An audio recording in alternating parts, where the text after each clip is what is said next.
What up, YouTube? It's your boy Cartel here. I'm going to show you guys how to do a warm-up on the Stairmaster before a workout. Let's get it. I typically only recommend doing a Stairmaster on leg days, okay?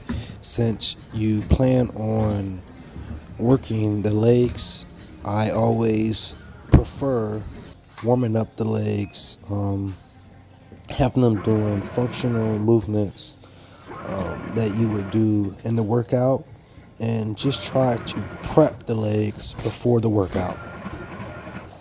For the most part, all Stairmasters are the same. Once you have a gym or a location that you go to often, you pretty much get the hang of it. I typically do all my warm-ups about 5 minutes. I keep them about 5 minutes. If you decide that you want to go longer, there's no problem with that. I just like to get my body and my muscles and my ligaments, my joints ready for the beating when it comes to the weight training. Now, there's multiple ways that you could use the Stairmaster.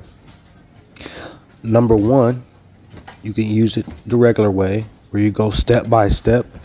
And then just try to pace yourself as you go.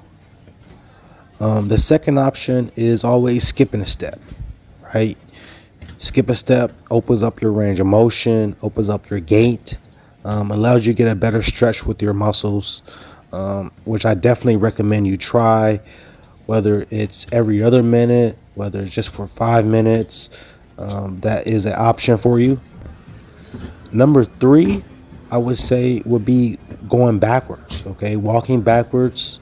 That is a different set of muscles that you will be using, but it definitely gets the job done.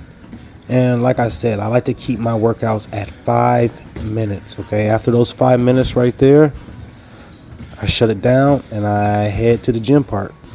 And this is how you use a Stairmaster before your workout. Peace.